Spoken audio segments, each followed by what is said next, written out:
Good morning, boating banner fans. Captain Larry here with chapter 55. Come on board. Okay, everyone. It's been a long time. I've taken the summer off, which is a good thing. Done a lot of boating, so that's kind of where it is. Welcome back. We've got a nice project here. What we're going to do is we're going to recover.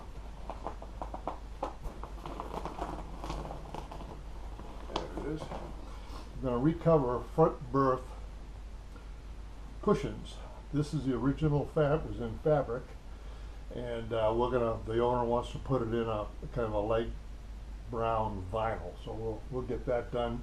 I've done some cushions like this before, but I've never shown the front berth kind. And why I really wanted to feature this one, because it will show us a number of things. Obviously, we'll have to put a zipper plate in, so that will be something I don't think I've focused much on. And the big key here is the side that goes to the outside of the boat is beveled to a degree, and so most all the other cushions we've worked on, we've had pretty square, boxy kind of shapes. This is triangular. Obviously big in the back, narrow in the front. We have a significant bevel on here to fit the contour of the front berth. So that makes it a little more difficult. And by far, things that I still struggle with terribly is the bottom plate here. To get that nice and smooth and fitting right with the bevel is a challenge. So we'll have to go through this. I've already done 4 of them. This is the last one. In all 4, I've had a problem with this bottom plate. So let's see how we do. We'll get going. I'll bring you right back. Okay, welcome back. Let's do the zipper plaque first. There's several different kinds of zippers. What I'm using, and what you'd mainly use for the, not the biminis and stuff, but for the inside cushions and stuff like that, you use the what's called Vislon number 5s. These are the smallest ones. They come in different colors, and you can do it either way. I have always before just got this continuous unfinished zipper. That way you can cut it any length you want. Then you just simply put a seam, a couple of rows of a seam down there to keep the zipper from coming off. Sometimes it's a little bit of a pain getting that zipper on. I've shown you that before in another video. A little practice, you get better at that. But again, this is number 5 Vislon. YKK, I believe they're called. YKK Vislon zipper, right. So, and that's what I would recommend. And let me tell you why. This is the first time that I've used finished ones. These are 6-foot cushions. So I got 5-foot zippers so I can get the foam in, and they come finished where they have the stop like the bottom of a typical coat, and they also have a stop at the top so the zipper won't come off. And this is the non-locking. You don't really need it, so this is a non-locking zipper. So I figured rather than messing around and trying to get it on, I'll just get a finished one. Well, let me tell you what the problem was. When you're putting these on, this is a nice flat surface, so it's very easy to sew, and you can get your foot right up on the zipper. These, unfortunately, you can't take these off. These are on permanently, so you have to try to, unless you can get a zipper foot, which would help, but I don't have one, you have to go over these, literally, and you're moving them around trying to get the stitch close enough. So it's really a pain, so it sounded like a good idea to save some time, and as it turned out, it really cost me time. This is now the foam is a 4-inch foam that we're working with. So what I do is I cut usually a boxing about an inch and a half. So what it is 4 inches, and this is 6.5 inches. So it's 2.5 inches wider than the foam is. And what that will do, that will give me a 1/2 inch allowance to sewing allowance on each side for the bottom and top plate. It will also give me room for the zipper, because we have to, I'll show you, we'll sew this and cut it, so you'll see we lose that inch and a quarter about, but I like to do an inch and a half just to give me a little more wiggle room. So let me sew this up and we'll be right back. Okay, so what we did was we put good face to good face and folded it over, and I put a little staple to hold it. And we want to take your zipper, put it right on the full crease. You can see that, right on the full crease, over that, and then you put a little mark down there. That's the allowance we want to use. And we'll just put a tacking seam right down there. Again, we want to use the 6 millimeter, the largest you can, because we're going to be cutting this off. I don't use a guide. I find use my feet in the distance from the crease is easy. No reverse. We just want to, again, this is just a tack strip. Make sure you keep your edges nice and even. And I'll do that all the way down. Now, as you see, we've just put this tack strip seam right down the crease and the halfway point. Now what we'll need to do is separate this. I can't caution you enough to be really careful and do this slow. Don't try to just put the scissors in and rip it down. Go like inch by inch, because otherwise it will get off center. You really try to want to make it centered. Okay, like that. So each side is even. Okay, let me do that. I'll have you right back. We have cut down the length, and now we need to fold over these sides. And then try to keep them full. Oops, I got to take my staple out. Now what I've found, I've never found any good way of doing this, is but you want to stretch it out, open your two flaps, and then get some kind of edge or something where you can try to get this creased all the way down. Again, make sure you pull out, push down, crease it. Now I'll do this all the way down. Now that we have tried to smush this down, take the zipper, though you want the fat teeth now. Remember, the fat teeth have to push out, so there's a kind of a flat side and a raised side.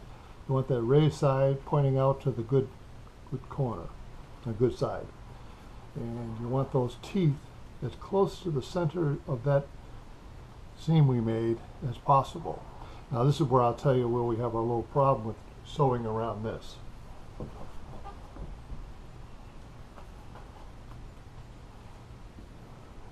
Okay. It helps if you leave more allowance in that flap so you can kind of get away from it. Hold our threads.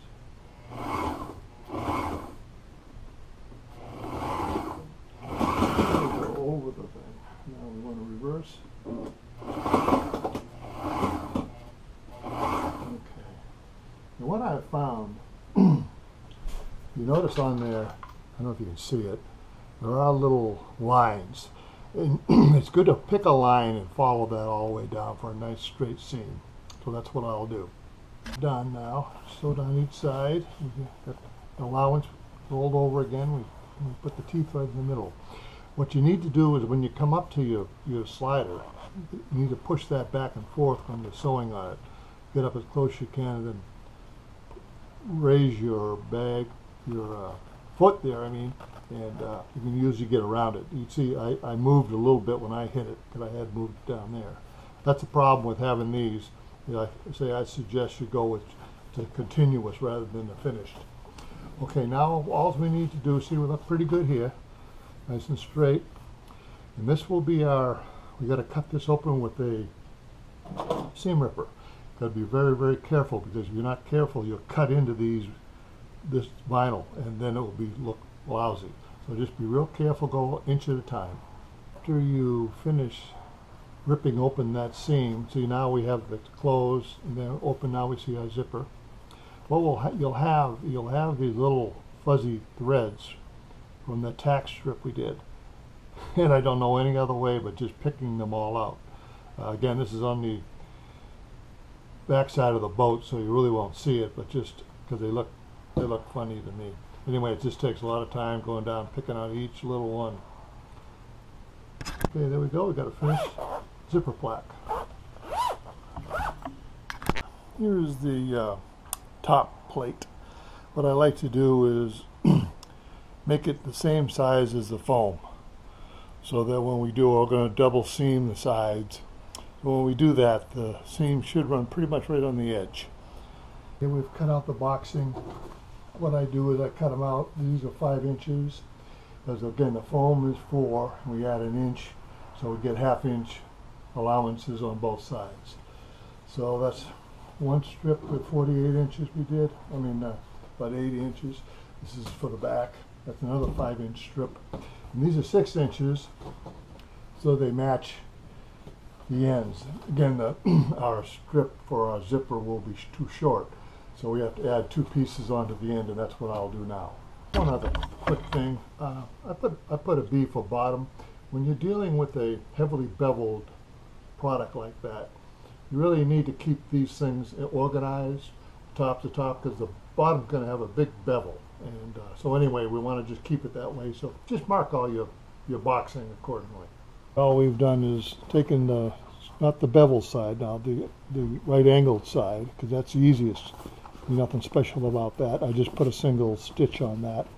I wrapped it around the front like that, and these will be the critical cuts. So I'm going to bring it back to the foam now and see how measure it up. Well, because this is a fixed corner, I chose to start there, and I sewed it to the plate, the boxing to the plate, and I've double seamed it because we'll use this as a fixed one. Now the next 2 are going to be the beveled cuts that we do on the boxing, so they're very, very important. And again, we need to always bring it back to the foam. As you see, we put it back on the foam. This is the front. I'm going to wrap around nose on it. And this is the back, which is when I'll show you one of these. I don't know really how to do this well, so please bear with me. That's a fixed corner we decided to make. We got it wrapped around. I leave a little extra so I can maneuver. And here's the tough angle. Try to hold it about where it's going to be, of course, and then wrap it around. And now I will just strike a, can't do it with holding the camera, so I'll just strike a line right down that angle. So now I've cut this to the angle I want, and I tuck in the zipper plate, the zipper boxing, and now I'm going to trace where these 2 meet and leave about a 1/2 inch for my seam allowance. Okay, these are the marks I made that should fit around that beveled edge corner, and now we'll just sew it together. Again, make sure when you're doing that, you have the good faces out in the fabric side against the foam, so you don't get messed up. Otherwise, your curves will be the wrong way. They'll be exactly opposite. So make sure you do that. Then in this pencil, just take an eraser and come right off. Okay, we brought it back to the foam, and now this is the finishing corner. As I say, I leave extra so I can do that, and all I simply do is wrap these things around and pinch them until we get a nice tight fit. Then I draw some lines. So we will cut this off now and leave about a 1/2 inch for the allowance. Okay, this is our final joining seam right there. That's our final corner. And we're all done. Now I'm going to double stitch, so we have a double seam all the way around for a ream. Now we added a double seam, so we have both the edges and the top double seam now, and with the whole top and sides are done. We'll put it back on the foam and see how we look. There we go. We have it back on the foam. See the front. Looks like the double seams are falling nicely on the edges there, so that looks good. Well, there it is. So, okay, I made it a little bit at the bottom, a little bit bigger than I needed. Stapled it, turned it in with the foam in there to get a shape. Stapled it a few places, cut it, and then pulled the foam out. I've turned it inside out. And now let's hope, and stapled it again. Let's hope we can sew this right. Okay, there we are. It's a finished product. It's pretty good. Came out very, very nice. Very happy with it. Even the back came out good. So that is definitely the secret. Laying the foam, the backing on, stapling it, and then sewing it. I did about 2-foot sections when I sewed, which really, really helped. So hey, hope you enjoyed it. Hope you picked some good things up, and we'll see you next time.